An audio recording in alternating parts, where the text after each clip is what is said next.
إن الحمد لله نحمده ونستعينه ونؤمن به ونتوكل عليه ونعوذ بالله من شرور أنفسنا ومن سيئات أعمالنا من يهده الله فلا مضل له ومن يضلله فلا هادي له وأشهد أن لا إله إلا الله وحده لا شريك له وأشهد أن محمدا عبده ورسوله أرسله بالهدى ودين الحق ليظهره على الدين كله ولو كره المشركون اللهم صل على محمد وعلى آل محمد كما صليت على إبراهيم وعلى آل إبراهيم إنك حميد مجيد اللهم بارك على محمد وعلى آل محمد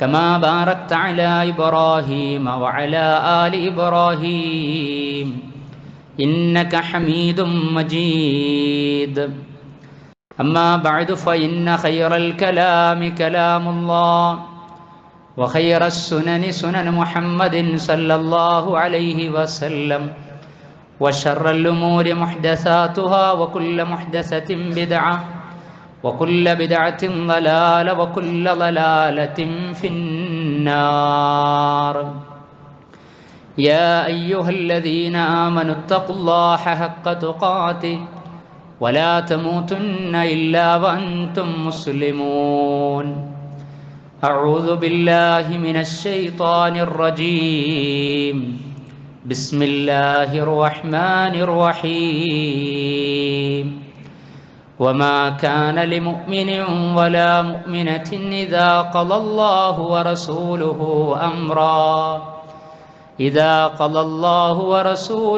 أمرا أن يكون لهم الخيرة من أمرهم ومن يعص الله ورسوله فقد ضل ضلالا مبينا اللهم رب اشرح لي صدري ويسر لي أمري واحلل عقدة من لساني يفقهوا قولي إن أريد إلا الإصلاح ما استطعت وما توفيقي إلا بالله عليه توكلت وإليه أنيب.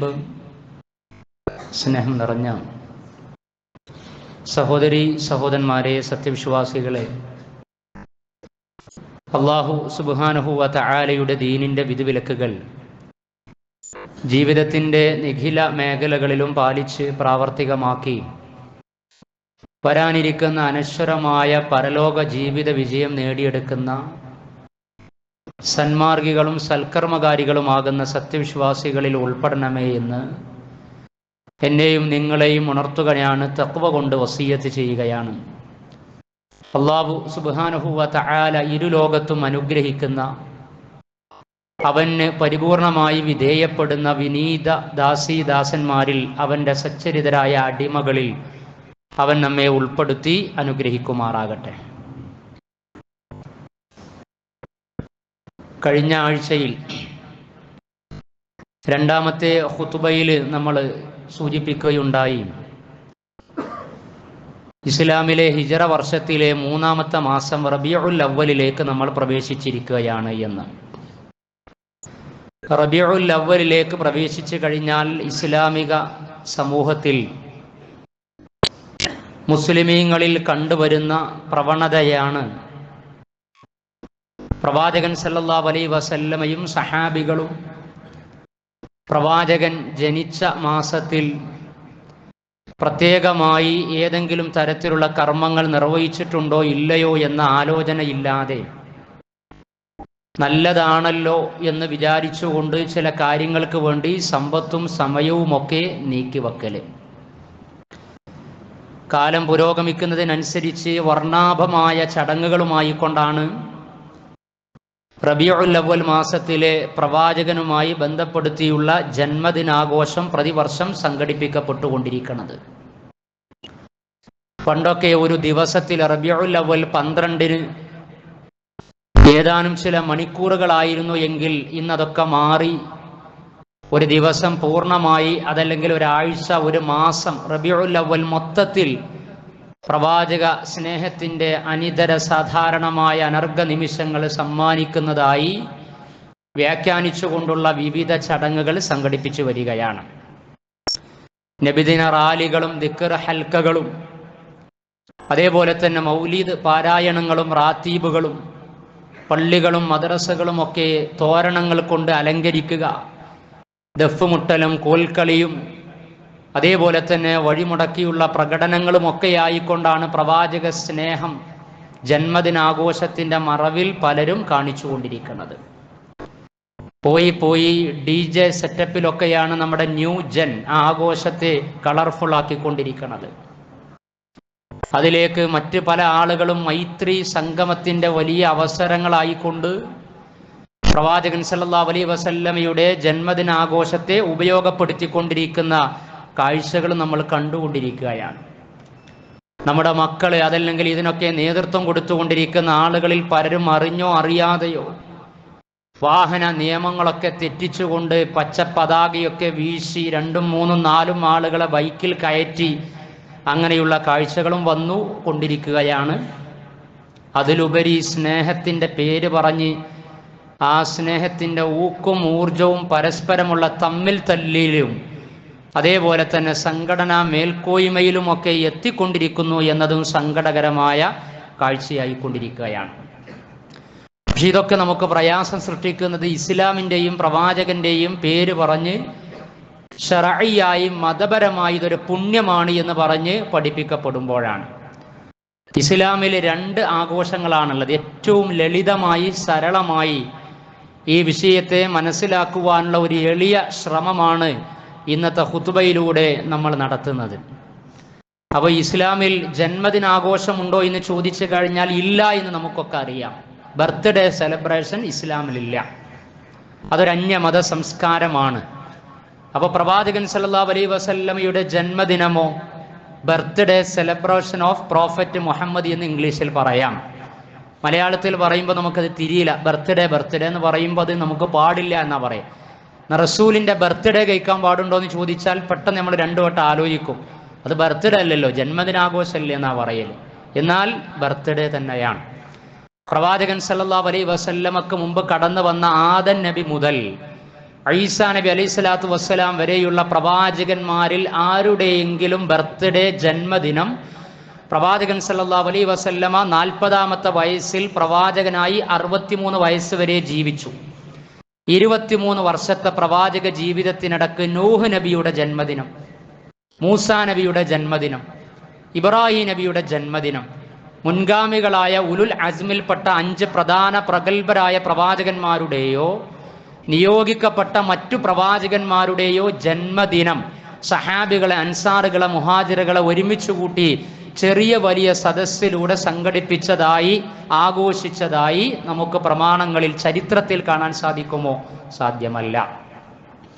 അതേപോലെ തന്നെ പ്രവാചകൻ സല്ലല്ലാഹു അലൈഹി വസല്ലമയുടെ ജന്മദിനവുമായി ബന്ധപ്പെട്ട് പ്രത്യേകമായി വല്ല നിർദ്ദേശവും ഉണ്ട് എങ്കിൽ ആരാണ് അത് ആദ്യം കൊടുക്കേണ്ടത്? പ്രവാചകൻ സല്ലല്ലാഹു അലൈഹി വസല്ലമയാണ്. 23 വർഷം, 13 വർഷം മക്കയിലും 10 വർഷം മദീനയിലുമായി ജീവിച്ചു.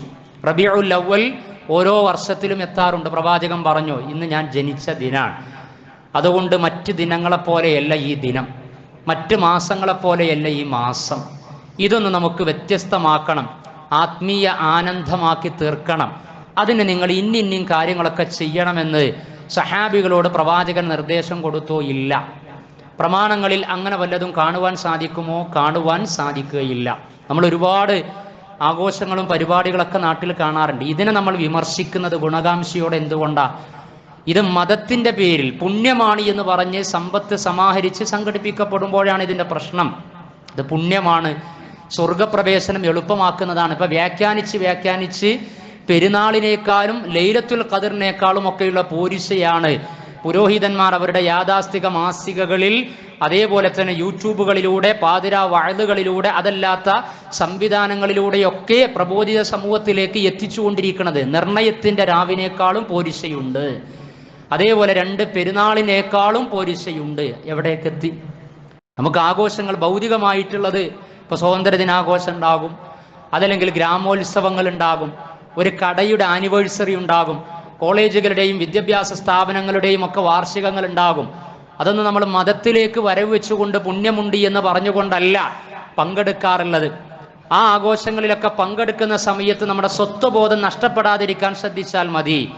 അഥവാ ശിർക്ക് അതിൽ വരാൻ, ഏത് ആഘോഷമായി ശിർക്ക് വരാൻ പാടില്ല, ഹറാം ഉണ്ടാകാൻ പാടില്ല, ഇസ്രാഫ് ഉണ്ടാകാൻ പാടില്ല. നമ്മുടെ സ്വത്വബോധം, മതത്തിന്റെ ആദർശ വിശുദ്ധി നഷ്ടപ്പെടുത്തുന്ന ഒന്നും ഉണ്ടാകാൻ പാടില്ല. അത് നമ്മൾ ശ്രദ്ധിക്കേണ്ടതുണ്ട്. അത് മതപരമായ ആഘോഷമല്ലെങ്കിലും. എന്നാൽ റബീഉൽ അവ്വലിൽ സംഘടിപ്പിക്കപ്പെടുന്ന ആഘോഷം മതത്തിലേക്ക് വരവച്ചാകുമ്പോൾ അതിന് പ്രമാണങ്ങൾ ഉദ്ധരിക്കപ്പെടണം. പ്രവാചകൻ സല്ലല്ലാഹു അലൈഹി വസല്ലമ ഈ ദീനിൽ അറിയിച്ചത് 2 ആഘോഷമാണ്. നിങ്ങൾക്ക് 2 ആഘോഷമുണ്ട്, ഈദുൽ ഫിത്തർ, ഈദുൽ അദ്ഹ. ബലി പെരുന്നാളും അതേപോലെ തന്നെ ഫിത്തർ പെരുന്നാളും. ബലി പെരുന്നാൾ സംഘടിപ്പിക്കപ്പെടുന്നത് ദുൽഹജ്ജ് 10-ന് ഹിജ്റ വർഷത്തിലെ 12ാമത്തെ മാസമാകുന്നു. ദുൽഹജ്ജ് 10-നാണ് ബലി പെരുന്നാൾ, യൗമുൻ നഹർ. അതേപോലെ തന്നെ ഈദുൽ ഫിത്തർ, ചെറിയ പെരുന്നാൾ എന്ന പേരിൽ ഫിത്തർ പെരുന്നാൾ സംഘടിപ്പിക്കപ്പെടുന്നത് ശവ്വാൽ 1-നാണ്. ഖുർആനിൽ അതിൻ്റെ സൂചനകളുണ്ട്. അതേപോലെ തന്നെ ഹദീസുകളിൽ അതുമായി ബന്ധപ്പെട്ട വിഷയങ്ങളുണ്ട്. ഹദീസ് മുഹദ്ദിസുകൾ അധ്യായം തിരിച്ചുകൊണ്ട് ബലിപെരുന്നാളിൻ്റെ ആഘോഷവുമായി ബന്ധപ്പെടുത്തി ഇസ്ലാമിക സമൂഹം എന്തൊക്കെ ചര്യകളാണ് ആ ദിനങ്ങളിൽ നിർവഹിക്കേണ്ടത് എന്ന് പഠിപ്പിക്കപ്പെട്ടിട്ടുണ്ട്. അതേപോലെ തന്നെ കർമ്മശാസ്ത്ര ഗ്രന്ഥങ്ങളിൽ അതുമായി ബന്ധപ്പെട്ട നടപടിക്രമങ്ങളും വിശദീകരിക്കപ്പെട്ടിട്ടുണ്ട്. അങ്ങനെയെങ്കിൽ 3ാമത്തെ ഒരു ആഘോഷമായി റബീഉൽ അവ്വലിലെ ജന്മദിനാഘോഷമുണ്ട് എങ്കിൽ ആയത്തുകൾ, ഹദീസുകൾ, കർമ്മശാസ്ത്ര ഗ്രന്ഥങ്ങൾ, ഖലീഫമാരുടെ മാതൃകകൾ, ഉത്തമ നൂറ്റാണ്ടിൽ ജീവിച്ച ആളുകളിൽ നിന്നുള്ള അതിൻ്റെ രൂപങ്ങൾ, കാര്യങ്ങളൊക്കെ രേഖപ്പെടുത്തപ്പെടണം. കാരണം ഇത് ചെറിയ സംഗതിയല്ല, വലിയൊരു സംഗതിയാണ്. പ്രവാചകൻ സല്ലല്ലാഹു അലൈഹി വസല്ലമ ലോകർക്ക് കാരുണ്യമായി കടന്നു വന്ന പ്രവാചകനാണ്.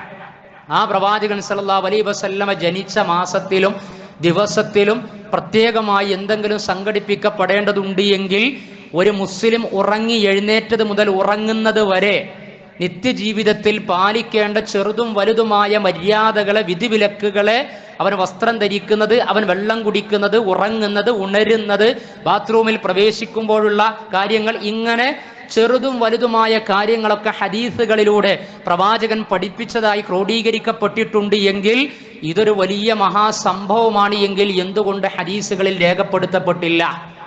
114 അധ്യായങ്ങളിൽ ഒരു അധ്യായത്തിന്റെ പേര് സൂറത്ത് മുഹമ്മദ് എന്നാണ്. ആ അധ്യായത്തിൽ എത്ര കാര്യങ്ങൾ ചർച്ച ചെയ്യാൻ വേണ്ടി 6000-ൽ പരം ആയത്തുകളെ അല്ലാഹു സുബ്ഹാനഹു വ തആല അവതരിപ്പിച്ചു. അങ്ങനെയെങ്കിൽ റബീഉൽ അവ്വലിലെ പ്രവാചക ജന്മദിനാഘോഷത്തിലൂടെ സ്വർഗത്തിലേക്ക് അടുക്കാൻ സാധിക്കുന്ന പ്രവാചക സ്നേഹത്തിന്റെ ആധിക്യം അടയാളപ്പെടുത്തപ്പെടുന്ന നിമിഷങ്ങൾ ഇസ്ലാമിക ഉമ്മത്തിൽ ഉണ്ടാക്കണമെങ്കിൽ എന്തുകൊണ്ട് അല്ലാഹു സുബ്ഹാനഹു വ തആല ഒരു സൂചന, ഒരു സൂക്തം അതിനുവേണ്ടി നീക്കിവെച്ചില്ല? ഹജ്ജത്തുൽ വദാഇൽ അല്ലാഹു ആയത്തിറക്കി. 5-ാം അധ്യായം സൂറത്തുൽ മാഇദയിലെ 3-ാം സൂക്തത്തിൽ അൽയൗമ അക്മൽതു ലക്കും ദീനക്കും വഅത്മംതു അലൈക്കും നിഅമതി വറളീതു ലക്കുമുൽ ഇസ്ലാമ ദീനാ. അൽയൗമ, ഇന്നേ ദിവസം, അക്മൽതു ലക്കും ദീനക്കും, നിങ്ങളുടെ മതം ശരീഅത്ത്, മതമായി നിങ്ങൾ നിർവഹിക്കേണ്ടതൊക്കെ, അതിൽ വിശ്വാസം, ആചാരം, അനുഷ്ഠാനം, ധാർമ്മികത, സദാചാര വിശുദ്ധി, വിധിവിലക്കുകൾ, മനുഷ്യബന്ധങ്ങളിൽ പാലിക്കേണ്ടത്, ആഘോഷങ്ങൾ, സങ്കട ജീവിത നിമിഷങ്ങൾ, സന്തോഷ നിമിഷങ്ങൾ, ഇതിലൊക്കെ ഒരു മുസ്ലിമിന്റെ നിലപാടുകൾ എല്ലാം നിങ്ങൾക്ക് അറിയിച്ച് പഠിപ്പിച്ചു തന്നിരിക്കുകയാണ്. വഅത്മംതു അലൈക്കും നിഅമതി, ദീനാകുന്ന നിഅമത്ത്, ഈ സന്മാർഗ വഴി അള്ളാഹു നിങ്ങൾക്ക് തൃപ്തിപ്പെട്ട് തന്നിരിക്കുകയാണ് എന്ന് അല്ലാഹു സുബ്ഹാനഹു വ തആല ആയത്തിറക്കി. എന്നിട്ട് പരിപൂർണമായി പഠിപ്പിച്ചു തരികയും ചെയ്തു പ്രവാചകൻ സല്ലല്ലാഹു അലൈഹി വസല്ലമയിലൂടെ. അങ്ങനെ പഠിപ്പിക്കപ്പെട്ട വിശുദ്ധ ഖുർആനിന്റെ ആയാത്തുകളും പ്രവാചകന്റെ ഹദീസുകളിലും റബീഉൽ അവ്വൽ മാസത്തിൽ ഒരു പ്രത്യേകമായി എന്തെങ്കിലും സംഘടിപ്പിക്കാനുള്ള വല്ല നിർദ്ദേശവും ഉണ്ടോ? ഒന്നും കാണാൻ സാധ്യമല്ല. ഒരു സൂചനകളും ആ വിഷയത്തിൽ കാണുവാൻ സാധ്യമല്ല. അപ്പൊ പ്രവാചകന്റെ ജീവിത കാലയളവിലില്ല. പ്രവാചകൻ സല്ലല്ലാഹു അലൈഹി വസല്ലമക്ക് ശേഷം 2 വർഷക്കാലം ഭരണം നടത്തി അബൂബക്കർ സിദ്ദീഖ് റളിയല്ലാഹു അൻഹു. അബൂബക്കർ സിദ്ദീഖ് റളിയല്ലാഹു അൻഹു പ്രവാചകനോട് സ്നേഹമില്ലാത്ത ആളാണോ? പ്രവാചകൻ സല്ലല്ലാഹു അലൈഹി വസല്ലമയുടെ കൂടെ മക്കയിൽ നിന്ന് മദീനയിലേക്ക് പലായനം ചെയ്യാൻ തെരഞ്ഞെടുക്കപ്പെട്ടത് ഞാനാണ്, സിദ്ദീഖുൽ അക്ബറാണ് എന്ന് അറിഞ്ഞപ്പോൾ കരഞ്ഞു എന്നാണ്.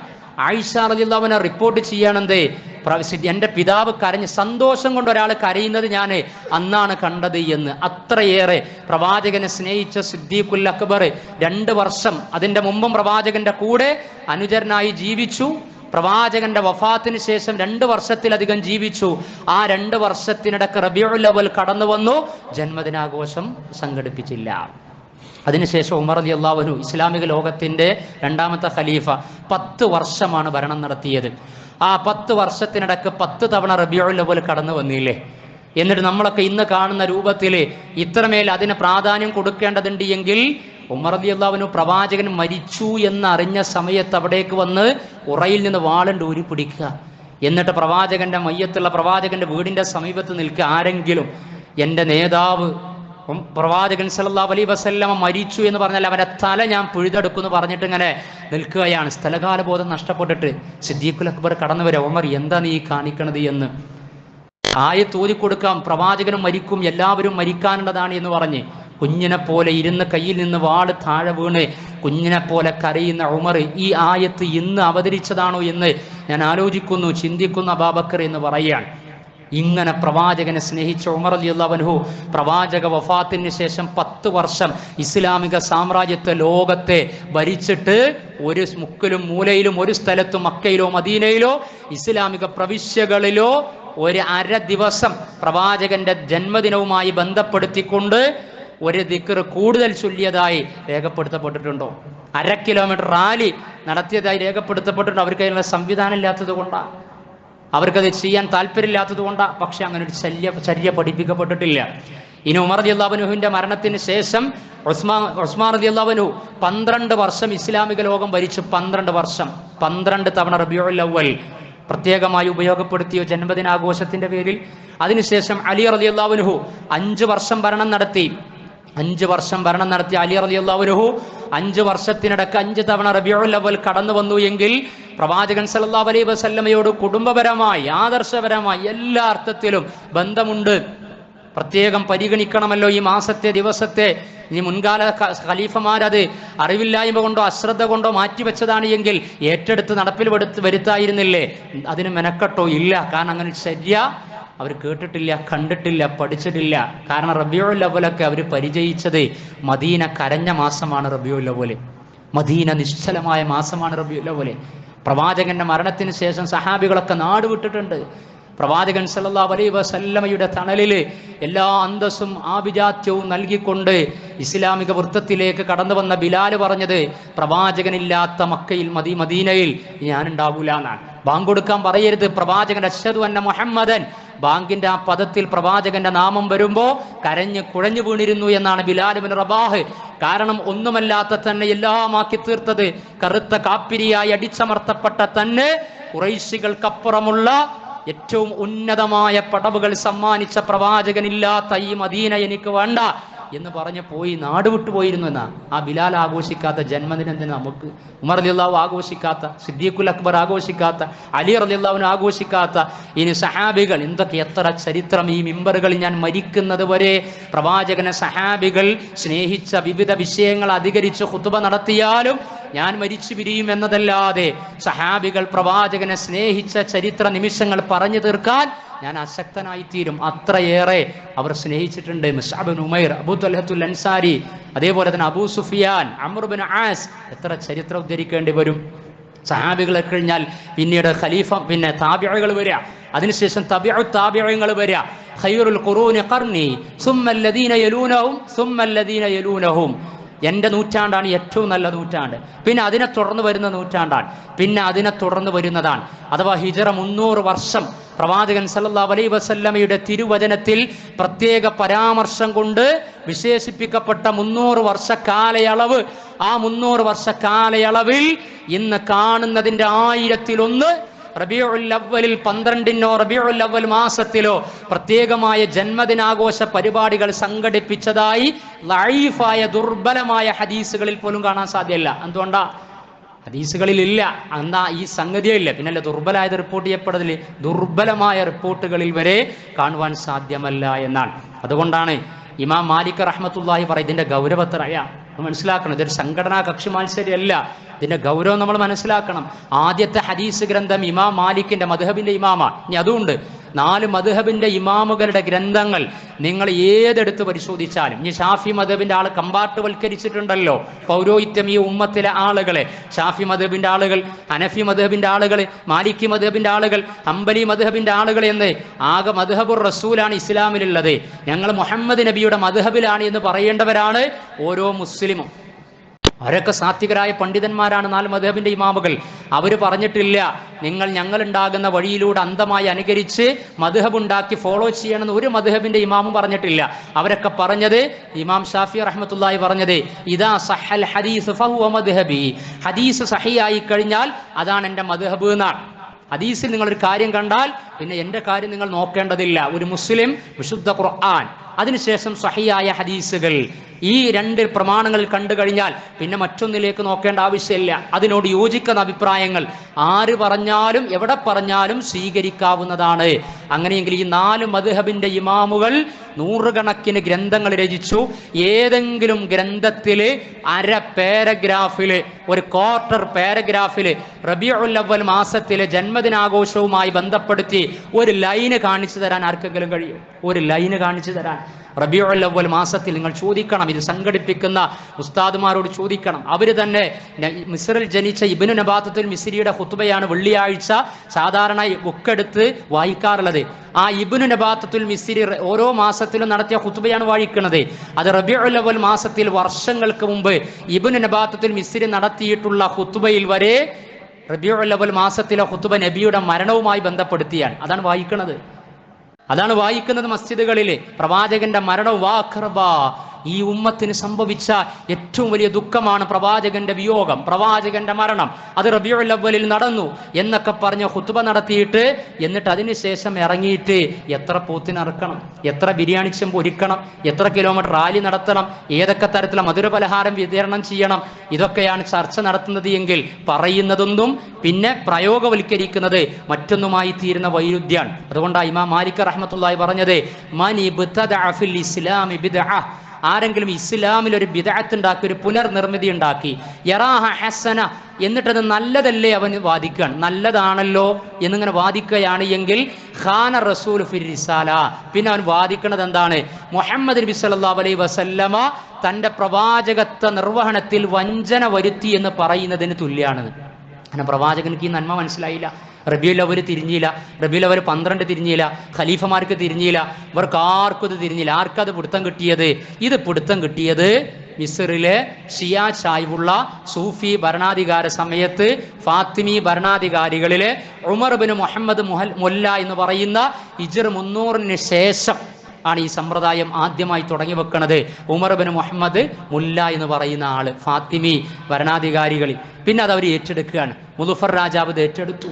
കാരണം ആളുകൾ ഭരണാധികാരത്തിലുള്ള വീഴ്ചകളൊന്നും ചോദ്യം ചെയ്യാൻ പാടില്ല. അപ്പോൾ എന്തെങ്കിലുമൊക്കെ ആഘോഷം കാര്യങ്ങളും അങ്ങനെയാണല്ലോ, അധികാരത്തിൻ്റെ പ്രശ്നങ്ങളൊന്നും ചോദ്യം ചെയ്യപ്പെടാതിരിക്കാൻ ചർച്ചകളെ പല കോലത്തിൽ മാറ്റുന്നത് പോലെ എന്തെയാണ് ഭരണാധികാരികൾക്ക് പണ്ടും ഇത്തരം പല പദവികളും ഉണ്ടായിരുന്നു. അതിൽ ഇങ്ങനെയുള്ള വൈകാരിക വിഷയങ്ങളും കാര്യങ്ങളൊക്കെ കണ്ട് പിന്നെ പ്രത്യേകമായിട്ട് അജണ്ടയാക്കി ഇട്ടുകൊടുത്തു കഴിഞ്ഞാൽ ജനങ്ങൾ അതിൻ്റെ പിന്നാലെ പോയിക്കൊള്ളും. അതിനുവേണ്ടി കുറേ ഭക്ഷണങ്ങളും കാര്യങ്ങളൊക്കെ കണ്ട് ഒരുക്കി കൊടുത്തിട്ട് തോരണങ്ങളൊക്കെ ആക്കി കഴിഞ്ഞാൽ അവരതിലാണ്ട് സജീവമായി തീരും. ചർച്ച ചെയ്യപ്പെടേണ്ട പ്രധാന വിഷയങ്ങളൊക്കെ മറക്കുകയും മാറ്റിവെക്കുകയും ചെയ്യുന്ന രീതി ഉണ്ടാകും. അപ്പോൾ ഇത് മുദഫർ രാജാവ് ഹിജ്റ 700-ലും അതിൻ്റെ മുമ്പ് ഈ പറഞ്ഞ ഉമർ ബിൻ മുഹമ്മദ് മുല്ല എന്ന് പറയുന്ന മനുഷ്യനൊക്കെ തുടങ്ങി വെച്ചതാ. ഇത് സഹാബികൾ ഖലീഫമാർക്ക് ആരും പരിചയമില്ല. അപ്പം ഇത് നന്മയാണ്, നല്ലതാണ് എന്ന് പറഞ്ഞാൽ കാണുമ്പോൾ നന്മയായിരിക്കും. ഒമാ ഖാന ആമുഖമായി ഓതി വെച്ച ആയത്ത് ഒമാ ഖാന ലി മുഅ്മിനിൻ വലാ മുഅ്മിനത്തിൻ 33-ാം അധ്യായം സൂറത്തുൽ അഹ്സാബിലെ 36-ാമത്തെ ആയത്ത്. ഒമാ ഖാന ലി മുഅ്മിനിൻ വലാ മുഅ്മിനത്തിൻ, വിശ്വാസിയായ ഒരു സ്ത്രീക്കോ പുരുഷനോ പാടില്ല തന്നെ. ഇദാ ഖലല്ലാഹു വറസൂലുഹു അംറൻ, അല്ലാഹുവും റസൂലും ഒരു കാര്യത്തിൽ തീരുമാനമെടുത്തു കഴിഞ്ഞാൽ പിന്നെ സ്വന്തം തീരുമാനങ്ങളും തെരഞ്ഞെടുപ്പുകളും നന്മകളും എന്ന് പറഞ്ഞുകൊണ്ട് സ്വയം തീരുമാനത്തിലെത്താൻ പാടില്ല. വമൻ യഅസില്ലാഹ വറസൂല, അങ്ങനെ അള്ളാഹുവിനെയും റസൂലിനെയും ആരെങ്കിലും ധിക്കരിച്ചു കഴിഞ്ഞാൽ ഫഖദ് ളല്ല ളലാലൻ മുബീന, അവൻ വ്യക്തമായ വഴികേടിലാണ് എന്നാണ്. അവൻ നന്മയുടെ ഡെഫിനിഷൻ മതപരമായി പ്രവാചകനാണ് പഠിപ്പിക്കുക. നമുക്ക് സൗകര്യവും സംവിധാനം ഉണ്ടാകുമ്പോഴല്ല പള്ളിയിലേക്ക് ഇങ്ങനെ കടന്നു വന്നു 2 റക്അത്ത് തഹിയ്യത്ത് നിസ്കരിക്കുക. നമുക്ക് തോന്നി മറ്റു ചില ഹദീസുകളിൽ ജമാഅത്തായി നിസ്കരിക്കലിന് 27 ഇരട്ടി കൂലിയുണ്ടല്ലോ, 5-6 ആളുകളെ കാണാൻ നമ്മൾ 4 ആളെ വിളിച്ചിട്ട് തഹിയ്യത്ത് നിസ്കാരം ജമാഅത്തായി സംഘടിപ്പിക്കുക എന്ന് പറഞ്ഞാൽ എന്താ അതിൻ്റെ മസല, എന്താ അതിൻ്റെ അവസ്ഥ? പാടുണ്ടോ? പാടില്ല. സുബൈക്കൊക്കെ മെനക്കെട്ട് എഴുന്നേറ്റു, പുതപ്പും തണുപ്പും എ സിയൊക്കെ മാറ്റിയിട്ട് എഴുന്നേറ്റപ്പോഴാണ് ആകെ 2 റക്അത്ത്. പോരല്ലോ, ഒരു 5 റക്അത്ത് നിസ്കരിച്ചാൽ ഇത് മുതലാവുള്ളൂ എന്ന് വിചാരിച്ച് സുബൈൻ്റെ 2 റക്അത്ത് നമുക്ക് 5 റക്അത്താക്കാൻ പറ്റുമോ? ഒന്നും അതിലും റക്കായത്തിലൊക്കെ ചൊല്ലുന്നത് റുക്കുവും സുജൂദും ദിക്റും ഫാത്തിയൊക്കെ തന്നെ കുഴപ്പമുണ്ടോ? കുഴപ്പമുണ്ട്. നമുക്ക് സമയമുണ്ട്, സൗകര്യമുണ്ട്. 10 മിനിറ്റ് കൂടി കഴിഞ്ഞിട്ട് കട തുറന്നാൽ മതിയും തോന്നാൻ. അപ്പോൾ നിസ്കാരത്തിന് ശേഷം നമ്മൾ എന്ത് ചെയ്യാണ്? സുബ്ഹാനല്ലാഹ് 33 അല്ല, സാധാരണ ഞാൻ ചൊല്ലാലൊക്കെ കുറയലുണ്ട്, മറക്കലുണ്ട്. ഇന്നൊരു 52 അല്ലെങ്കിൽ ഒരു 50 എന്നുള്ളവർക്ക് സുബ്ഹാനല്ലാഹ് അൽഹംദുലില്ലാഹ് അല്ലാഹു അക്ബർ 150 തികക്കാൻ തീരുമാനിക്കുക. ഖിയറത്ത് യാത്ത് പറഞ്ഞാൽ നമ്മളാണ് തീരുമാനിക്കുക. പറ്റുമോ? പറ്റൂല. കാരണം നിസ്കാരത്തിന് ശേഷം 33 തവണ ഓരോ എണ്ണവും വണ്ണവും ഓരോന്ന് ചെയ്യേണ്ട നിമിഷവും സ്ഥലങ്ങളും സമയങ്ങളൊക്കെ ഉണ്ട്. അതൊന്നും മതപരമായി തെറ്റിക്കാൻ പാടില്ല. എന്നാൽ പള്ളിയിൽ നിന്ന് പുറത്തിറങ്ങി എത്രയും നമുക്ക് അൽഹംദുലില്ലാഹ് നടക്കുമ്പോൾ ചൊല്ല, സുബ്ഹാനല്ലാഹ് ചൊല്ല, നിസ്കാരത്തിന് ശേഷം 33 തവണ. ഇങ്ങനെ ഓരോ കാര്യങ്ങളും നമ്മൾ ആലോചിച്ചാൽ തന്നെ കിട്ടും. മതപരമായ ഒരു കാര്യം നിർവഹിക്കുമ്പോൾ പ്രവാചകൻ സല്ലല്ലാഹു അലൈഹി വസല്ലമ പഠിപ്പിച്ച രൂപത്തിലാണ് നിർവഹിക്കേണ്ടത്. അതല്ലാത്ത രൂപത്തിൽ നിർവഹിക്കണമെങ്കിൽ അതിന് ഹദീസുകൾ വേണം, ആയത്തുകൾ വേണം. അങ്ങനെയാണ് ആഘോഷമായിരുന്നാലും വിശ്വാസമായിരുന്നാലും അനുഷ്ഠാനമായിരുന്നാലും ദിക്ർ ദുആകളായിരുന്നാലും എന്തായിരുന്നാലും മതപരമായി നമ്മൾ നിർവഹിക്കേണ്ടത്. പക്ഷേ ഇന്ന് ഈ ആഘോഷം പൊടിപൊടിച്ച് പ്രവാചകൻക്ക് പണ്ടേ അറിയാം വഹിയിലൂടെ. അതുകൊണ്ടാണ് അറിയിച്ചത് ലാ തുതുറൂനി കമാ തറത്തിൻ നസാറ ഇബ്ന മറിയമ ഫഖൂലു അന അബ്ദുല്ലാഹി വറസൂലി ലാ തുതുറൂനി, നിങ്ങൾ എന്നെ അമിതമായി പുകഴ്ത്തരുത്. കമാ തറത്തിൻ നസാറ ഇബ്ന മറിയമ, മറിയമിന്റെ പുത്രൻ ഈസാ നബിയെ, ജീസസ് ക്രൈസ്റ്റിനെ ക്രൈസ്തവർ അമിതമായി പുകഴ്ത്തിയതുപോലെ എന്നെ നിങ്ങൾ പുകഴ്ത്തരുത്. ഫഖൂലു, നിങ്ങൾ പറയണം അന അബ്ദുല്ലാഹ്, ഞാൻ അള്ളാന്റെ അടിമയാണ്, വറസൂലുഹു, അവന്റെ പ്രവാചകനുമാണ്. അമിതമായി പുകഴ്ത്തിക്കഴിഞ്ഞാൽ ആരാധനകളിലേക്ക് എത്തും. പിന്നെ ഉണ്ണി യേശുവിനെ ഉണ്ടാക്കുന്നത് പോലെ, ഉണ്ണി കൃഷ്ണനെ ഉണ്ടാക്കുന്നത് പോലെ ഉണ്ണി മുഹമ്മദിനെ ഉണ്ടാക്കും. അതും ഉണ്ടാക്കിയിട്ടുണ്ട്. അതേപോലെ തന്നെ ആദരവും അതുപോലെ തന്നെ സ്നേഹവും ഒക്കെ പുകഴ്ത്തി ആരാധനകളിലേക്കും പ്രാർത്ഥനകളിലേക്കും വഴിമാറി സഞ്ചരിക്കുന്നുമുണ്ട്. അങ്ങനെ പ്രവാചകനെ സ്നേഹിക്കുന്നു എന്ന ജന്മദിനാഘോഷത്തിന്റെ മറവിൽ പ്രവാചകൻ അങ്ങേയറ്റം വിമർശിക്കുകയും നിശ്ചിതമായി വരരുത് എന്ന് വളരെ ഗൗരവത്തോടെ അറിയിക്കുകയും ചെയ്ത ശിർക്കും ബിദ്അത്തും ഹറാമും ഇസ്റാഫും അനിസ്ലാമിക പ്രവണതകളും ഒക്കെ ഇതിൻ്റെ ഓരം ചേർന്നുകൊണ്ട് വന്നുകൊണ്ടിരിക്കുകയാണ്. അതുകൊണ്ടാണ് പണ്ഡിത ലോകം പറഞ്ഞത്, നിങ്ങൾ ഹറാമുകളേക്കാൾ ബിദ്അത്തുകളെ, മതത്തിലുണ്ടാക്കുന്ന പുനർനിർമ്മിതികളെ സൂക്ഷിക്കണം. കാരണം ഹറാമ്, കള്ളുകുടിക്കൽ ഹറാമാണ്, അത് അറിഞ്ഞിട്ടാണ് അത് ചെയ്യല്. വ്യഭിചരിക്കൽ ഹറാമാണ്, അത് അറിഞ്ഞിട്ടാണ് ഒരു മുസ്ലിം അത് ചെയ്യല്. എന്നാൽ ബിദ്അത്ത് എന്ന് പറയുന്നത് തിരിച്ചറിയാൻ കഴിയില്ല. നല്ലതാണ് എന്ന് വിചാരിച്ച് സമ്പത്തിറക്കും, സമയം ചെലവഴിക്കും, സജീവമാക്കി തീർക്കും. അതുകൊണ്ട് ബിദ്അത്തുകളെ, പുനർനിർമ്മിതികളെ, കുല്ലു ബിദ്അത്തിൻ ളലാല, എല്ലാ പുനർനിർമ്മിതികളും വഴികേടിലേക്ക്, വകുല്ലു ളലാലത്തിൻ ഫിന്നാർ, അങ്ങനെ ആ വഴികേടുകൾ അവസാനം നരകത്തിലേക്ക് എത്തിക്കുകയും ചെയ്യും. അപ്പോൾ ഈ വിഷയത്തിൻ്റെ മെറിറ്റ് മനസ്സിലാക്കി, അതിൻ്റെ മതപരമായ തലം മനസ്സിലാക്കി, നമ്മുടെ പ്രാസ്ഥാനികവും സംഘടനാപരവുമായിട്ടുള്ള ഉടയാടകളൊക്കെ മാറ്റിവെച്ചുകൊണ്ട്, ദീനിനെ മുന്നിൽ വെച്ചുകൊണ്ട്, പ്രമാണത്തെ മുന്നിൽ വെച്ചുകൊണ്ട് നമ്മൾ ചിന്തിക്കുകയും പഠിക്കുകയും ചെയ്യണം. അല്ലാഹു സുബ്ഹാനഹു വ തആല യഥാർത്ഥ മുത്തബിഉസ് സുന്നകളിൽ പ്രവാചക ചര്യയെ ജീവിതത്തിൻ്റെ സർവ്വതലങ്ങളിലും പ്രാവർത്തികമാക്കുന്ന അനുയായികളിൽ നമ്മെ ഉൾപ്പെടുത്തി അനുഗ്രഹിക്കുമാറാകട്ടെ.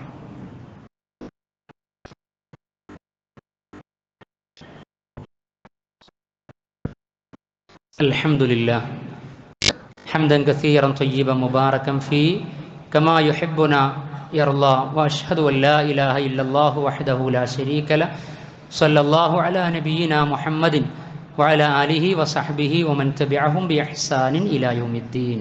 സ്നേഹം നിറഞ്ഞ വിശ്വാസിനികളെ, സഹോദരീ സഹോദരന്മാരെ, അള്ളാഹുവിൻ്റെ ദീനിൻ്റെ വിധിവിലക്കുകൾ ജീവിതത്തിൽ പ്രത്യേക സമയ സന്ദർഭ സ്ഥലകാല മാസ വർഷ വ്യത്യാസമില്ലാതെ എല്ലായ്പ്പോഴും പടച്ച റബ്ബിൻ്റെ കാരുണ്യം പ്രതീക്ഷിച്ച് അവൻ്റെ ഇഷ്ടം ആഗ്രഹിച്ച് പരലോകമോക്ഷം മുന്നിൽ വെച്ചുകൊണ്ട് അവന് വിധേയപ്പെടുന്ന വിവേകികളായ വിശ്വാസിനികളിൽ ഉൾപ്പെടണമേ എന്ന് രണ്ടാമതൊരിക്കൽ കൂടി എന്നെയും നിങ്ങളെയും ഉണർത്തുകയാണ്. അള്ളാഹു നമ്മെ അനുഗ്രഹിക്കുമാറാകട്ടെ. പ്രവാചകൻ സല്ലല്ലാഹു അലൈഹി വസല്ലമയെ സ്നേഹിക്കുക എന്നത് ഒരു വിശ്വാസിയുടെ നിർബന്ധ ബാധ്യതയാണ്. ലാ യുഅ്മിനു അഹദുക്കും ഹത്താ അകൂന അഹബ്ബ ഇലൈഹി മിൻ വാലിദിഹി വ വലദിഹി വന്നാസി അജ്മഈൻ. നിങ്ങളിൽ ഒരാളും വിശ്വാസിയാവുകയില്ല നിങ്ങളുടെ സന്താനങ്ങളെക്കാൾ, മക്കളെക്കാൾ, അതേപോലെ തന്നെ മാതാപിതാക്കളെക്കാൾ, നിങ്ങളെക്കാൾ നിങ്ങളുടെ സ്നേഹം എന്നോടാകുന്നത് വരെ. അപ്പം നമ്മേക്കാളും നമ്മൾ സ്നേഹിക്കേണ്ടത് അല്ലാഹു സുബ്ഹാനഹു വ തആലയ്ക്ക് ശേഷം പ്രവാചകൻ സല്ലല്ലാഹു അലൈഹി വസല്ലമയാണ്. അതിലൊരു സംശയവുമില്ല. എങ്ങനെയാണ് പ്രവാചകനെ സ്നേഹിക്കേണ്ടത്? അതിനൊരു പ്രത്യേക ദിനത്തെ കാത്തിരിക്കേണ്ടതുണ്ടോ? ഒരു പ്രത്യേക മാസത്തെ കാത്തിരിക്കേണ്ടതുണ്ടോ? ഒരു പ്രത്യേക ഒരുക്കം നടത്തേണ്ടതുണ്ടോ? ഇല്ല.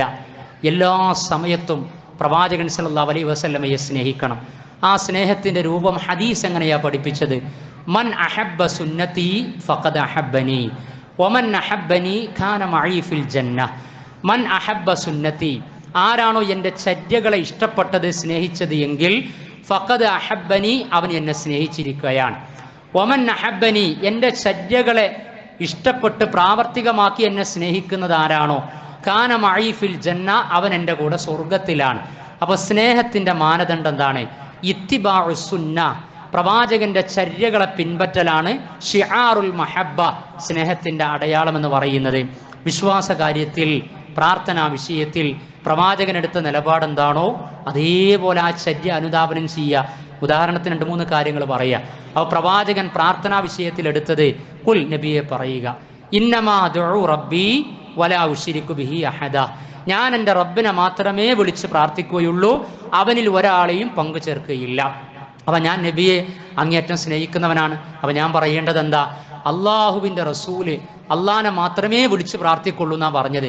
ഞാനും അള്ളാനെ മാത്രമേ വിളിച്ച് പ്രാർത്ഥിക്കുകയുള്ളൂ. ഇങ്ങനെ ചെയ്യേണ്ടത്. പക്ഷേ മാലപ്പാട്ടുകളിൽ, നബിദിന ചടങ്ങുകൾ, യാ സയ്യിദ സാദാത്തി ജിതുക ഖാസിദ അർജു ഹിമാക ഫലാ തുഖയ്യബ് മഖ്സദി, പ്രവാചകനോട് സഹായം, പ്രവാചകന്റെ സംരക്ഷണം. ഷറഫുലന മൗലീദിൽ അബ്ദുക്കൽ മിസ്കീനു യർജു ഫളലകൽ ജമ്മുൽ ഗഫീറു, പ്രവാചകരെ താങ്കളുടെ മിസ്കീനായ പാവപ്പെട്ട അടിമ ഇതാ വന്നിരിക്കുന്നു. നമ്മൾ അള്ളാന്റെ അടിമ. ഷറഫുലന മൗലൂദരം പറയാ നമ്മൾ നബിന്റെ അടിമയാണെന്ന്. എന്നിട്ട് സാഹിത്യം എന്ന് പറയാം. എന്ത് സാഹിത്യ? അതാണ് അമിതമായി പുകഴ്ത്തരുതെന്ന് റസൂൽ ആദ്യം പറഞ്ഞത്. ലാ തുത്റൂനി കമാ അത്തറത്തിൻ നസാറ, പുകഴ്ത്തി കഴിഞ്ഞത് ആ അവസ്ഥ, റസൂലിന്റെ അടിമയാക്കി. നമ്മളൊക്കെ റസൂലിന്റെ അടിമകളാണെന്ന്. എന്നിട്ട് എന്താ ചോദിക്കുന്നത്? 2-ാമത്തെ ലൈനില് ഫളലക്കൽ ജമ്മുൽ ഗഫീറു, പ്രവാചകരെ താങ്കളുടെ പൊറുക്കുക എന്ന ഔദാര്യം പ്രതീക്ഷിച്ചിട്ട്, ആരാണ് ഗഫൂർ, ആരാണ് അഫുവ്, ആരാണ് പൊറുക്കുന്നവൻ? അള്ളാഹു അല്ലേ. അത് റസൂലിലേക്ക് വരവ് വെച്ചു ഉണ്ടോ? അപ്പോൾ മാലപ്പാട്ടിലൂടെ, ജന്മദിനാഘോഷത്തിലൂടെ, റാത്തീബിലൂടെ, റാലിയിലൂടെ, മദ്ഹ് ഗാനങ്ങളിലൂടെയൊക്കെ, ഈ രൂപത്തിൽ വഴിവിട്ട മദ്ഹ് ഗാനങ്ങളിലൂടെയൊക്കെ സഞ്ചരിച്ചു കഴിഞ്ഞാൽ പ്രവാചകനോടുള്ള സ്നേഹം കൂടുകയാണോ കുറയാണോ ചെയ്യലേ? നിങ്ങൾ ചിന്തിക്കുക. ഇനിയോ അങ്ങേയറ്റത്തെ സ്നേഹമുണ്ട്. അപ്പോൾ പ്രവാചകൻ പറയുക, അസ്വലാത്തുലി അവ്വലു വക്തിഹ, നിങ്ങൾ നിസ്കരിക്കുമ്പോൾ അതിൻ്റെ ആദ്യത്തെ വക്തിൽ ജമാഅത്തെ നിസ്കരിക്കണമെന്ന്. റബീഉൽ അവ്വൽ മാസമാണ്, അതല്ലാത്ത മാസമാണ്. ഒരു മുസ്ലിം എന്താ ചെയ്യേണ്ടത്? നബിയോട് സ്നേഹമുള്ള ആളെന്താ ചെയ്യേണ്ടത്? ഒരൊറ്റ ജമാഅത്തും ഞാൻ നഷ്ടപ്പെടുത്തൂല. പിന്നെ സ്നേഹം കൂടി, അതിൻ്റെ വോൾട്ടേജ് കൂടി, അപ്പോൾ എന്താ കാണിക്കേണ്ടത്? കൂടിക്കഴിഞ്ഞാൽ റവാത്തിബും ഞാൻ നഷ്ടപ്പെടുത്തുകയില്ല, തഹയ്യത്തും ഞാൻ നഷ്ടപ്പെടുത്തുകയില്ല, പിന്നെ ഈമാന് കൂടി. അപ്പോൾ എന്താ ചെയ്യല്? രാത്രി നമസ്കാരം, തഹജ്ജുദ് നിസ്കരിക്കുക. അങ്ങനെയൊക്കെ കളിച്ച് പോസിറ്റീവായിട്ട് നബി സ്നേഹം ചിന്തിച്ചു നോക്കൂ. പിന്നെ അങ്ങനെ മുന്നോട്ട് പോകുക. അപ്പോൾ പ്രവാചകൻ പഠിപ്പിച്ചു നോമ്പ് വെൽക്കുക എന്ന് പറഞ്ഞില്ലേ? അപ്പോൾ നമ്മൾ നോമ്പ് വെൽക്കുക. പിന്നെ സ്നേഹം കൂടി, അപ്പോൾ സുന്നത്ത് നോമ്പ് വെൽക്കാൻ പ്രവാചകൻ സല്ലല്ലാഹു അലൈഹി വസല്ലം പറഞ്ഞു, അൻ അബീ ഖതാദ, നിങ്ങൾ മനസ്സിൽ കോറിയിടണം. ആകെ ഇതാ നിർവഹിക്കാനുള്ളത്. റബീഉൽ അവ്വൽ 12-നും അതല്ലാത്ത എല്ലാ തിങ്കളാഴ്ച ഇതാ ചെയ്യാനുള്ളത്. അൻ അബീ ഖതാദ അന്ന റസൂൽ അല്ലാഹി സ്വല്ലല്ലാഹു അലൈഹി വസല്ലം, അബൂ ഖതാദ റളിയല്ലാഹു നിവേദനം ചെയ്യുന്ന ഹദീസിൽ റസൂൽ സ്വല്ലല്ലാഹു അലൈഹി വസല്ലമയോട് ചോദിക്കപ്പെട്ടു, അൻ സൗമി യൗമിൽ ഇസ്നൈൻ, തിങ്കളാഴ്ച ദിവസത്തെ നോമ്പിനെ കുറിച്ച് ചോദിക്കപ്പെട്ടു. ഫഖാല, ആ സമയത്ത് പ്രവാചകൻ പറഞ്ഞു, ദാലിക യൗമ വുലിത്തു, അന്നാണ് ഞാൻ ജനിച്ചത്, ഫീഹി വ യൗമ ബുഇസ്തു, അന്നാണ് ഞാൻ പ്രവാചകനായി നിയോഗിതനായത്. പ്രവാചകനായി മാറിയതും ഞാൻ ജനിച്ചതും തിങ്കളാഴ്ചയാണ്. അതുകൊണ്ട് നിങ്ങൾ എന്ത് ചെയ്യണം? തിങ്കളാഴ്ച നോമ്പ് വെൽക്കണം എന്നാണ്. ഈ വർഷത്തെ റബീഉൽ അവ്വൽ 12 തിങ്കളാഴ്ചയാണ്. ഇനി നിങ്ങൾ ഇങ്ങനെ നോക്കണം, എല്ലാ മഹല്ലുകളും നിരീക്ഷിക്കണം. ഈ റബീഉൽ അവ്വൽ 12ന്റെ ആഘോഷം കേമമാക്കുന്ന ആളുകൾ ചെയ്യുന്നത് എന്താണെന്ന് ആലോചിക്കണം. റബീഉൽ അവ്വൽ 12 ഈ വർഷം തിങ്കളാഴ്ച ആണെങ്കിൽ ഉസ്താദുമാരും എല്ലാവരും നിർദ്ദേശം കൊടുക്കേണ്ടത് എന്താ? തിങ്കളാഴ്ച നമ്മൾ നോമ്പ് വിൽക്കുക, അത് മധുരം വിതരണം ചെയ്യലല്ല. നോമ്പ് തുറക്കുമ്പോൾ മധുരം കഴിച്ചാലും വേണ്ടിയില്ല, നോമ്പ് നോറ്റിത് സജീവാക്കണം എന്നല്ലേ പറയേണ്ടത്. പക്ഷേ നിങ്ങൾ ആ കാഴ്ച, അങ്ങനെ ഒരു ടെക്സ്റ്റ് മെസ്സേജ്, അങ്ങനെ ഒരു വാട്സപ്പ് മെസ്സേജ്, അങ്ങനെ ഒരു ഡിസ്കഷൻ നിങ്ങൾ എവിടെങ്കിലും കണ്ടിട്ടുണ്ടോ? എങ്കിൽ ഇതാണ് നിർവഹിക്കേണ്ടത്. അതേപോലെ പിന്നെയും സ്നേഹം കൂടിക്കഴിഞ്ഞാൽ പ്രവാചകന്റെ സ്വഭാവത്തെ പോലെ നല്ല സ്വഭാവമുള്ളവരായി തീരുക. പ്രവാചകൻ അയൽവാസികളെ പരിഗണിച്ചതുപോലെ അയൽവാസികളെ പരിഗണിക്കുക. പ്രവാചകൻ പ്രിയതമകളോട് പെരുമാറിയതുപോലെ ഏറ്റവും നല്ല പെരുമാറ്റമായി തീരുക. അങ്ങനെ സ്വഭാവത്തിലും സംസ്കാരത്തിലും ബന്ധങ്ങളിലുമൊക്കെ പ്രവാചകന്റെ ചര്യക്കനുസരിച്ചായിത്തീരുക. അതല്ലാതെ നബിദിന റാലിയിൽ പങ്കെടുത്ത് അയൽവാസിയായിട്ട് ബന്ധം വിച്ഛേദിച്ചവനും വന്നിട്ട് പായസം കലക്കി കൊടുത്ത സ്വർഗം കിട്ടും, മാതാപിതാക്കളെ നോക്കാത്തവനും റബീഉൽ അവ്വൽ 12ന് സജീവാക്കി കഴിഞ്ഞാൽ ദീന് പൂർത്തിയാകുമെന്നൊക്കെ പറയുന്നത് വ്യാമോഹാണ്. അതുകൊണ്ട് പ്രവാചകനെ സ്നേഹിക്കേണ്ട ചര്യകൾ, നടപടിക്രമങ്ങൾ, രീതികൾ, അതിലെ വിശ്വാസ കാര്യങ്ങൾ, ആദർശ കാര്യങ്ങൾ, പ്രാർത്ഥനകൾ, ദിക്ർ ദുആകൾ, സ്വലാത്ത്, ഉരുവിടൽ, അതേപോലെ അനുഷ്ഠാന മുറകൾ, ഇതൊക്കെ പ്രവാചകൻ പറഞ്ഞ രൂപത്തിൽ, കാണിച്ചു തന്ന രൂപത്തിൽ അങ്ങനെ നിർവഹിക്കുമ്പോഴാണ് യഥാർത്ഥ സ്നേഹം ഉണ്ടായിത്തീരുന്നത്. ആ സ്നേഹമാണ് തലമുറക്ക് വേണ്ടത്, കുടുംബത്തിന് വേണ്ടത്, സമൂഹത്തിന് വേണ്ടത്, ബഹുസ്വര സമൂഹത്തിൽ ഉണ്ടാകേണ്ടത്. അങ്ങനെ പ്രവാചകനെ സ്നേഹിക്കാൻ തുടങ്ങിയാൽ പ്രവാചകനെ പേടിക്കുന്ന ഒരു ഇസ്ലാമോഫോബിക് അന്തരീക്ഷം സമൂഹത്തിൽ ഉണ്ടാകില്ല. അത്രയും ഉദാത്തമായ സൽഗുണ സമ്പന്നനായിരുന്നു പ്രവാചകൻ സല്ലല്ലാഹു അലൈഹി വസല്ലം. അല്ലാഹു സുബ്ഹാനഹു വ തആല ആ ഒരർത്ഥത്തിൽ, ആ ഒരു രൂപത്തിൽ പ്രാമാണികമായി പ്രവാചകനെ സ്നേഹിച്ച് ഇസ്ലാമിനെ പ്രതിനിധീകരിക്കാൻ ഉത്ബുദ്ധത കാണിക്കുന്ന, ഉറ്റാലോചന നടത്തുന്ന വിശ്വാസികളിൽ അവൻ നമ്മെ ഉൾപ്പെടുത്തി അനുഗ്രഹിക്കുമാറാകട്ടെ. അറിവില്ലായ്മ കൊണ്ട് സംഭവിക്കുന്ന തെറ്റുകുറ്റങ്ങളെ നാഥ ഞങ്ങൾക്ക് നീ പുറത്തു മാപ്പാക്കി തരണമേ. ഞങ്ങളുടെ എല്ലാ കർമ്മങ്ങളും നീ കബൂൽ ചെയ്യണമേ. ഹലാലായ ഞങ്ങളുടെ എല്ലാ ഉദ്ദേശ ലക്ഷ്യങ്ങളും നീ സഫലമാക്കി തരണമേ നാഥ.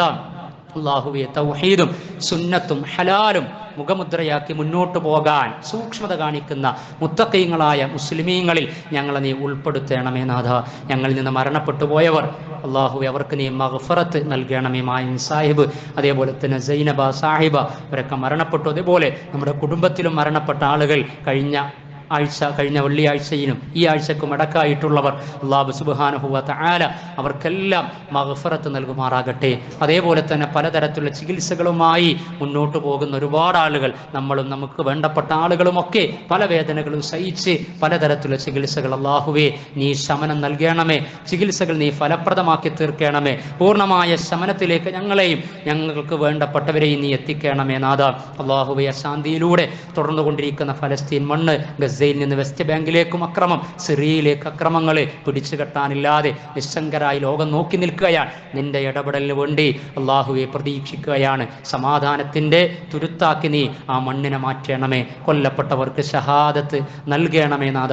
അരക്ഷിതമായ സാമൂഹിക ചുറ്റുപാടുകളിൽ നിന്ന് അവരെ ഞങ്ങളെ നീ കാത്ത് സംരക്ഷിക്കണമേ. അല്ലാഹുമ്മ ഗ്ഫിർ ലിൽ മുഅ്മിനീന വൽ മുഅ്മിനാത്ത് വൽ മുസ്ലിമീന വൽ മുസ്ലിമാത്ത്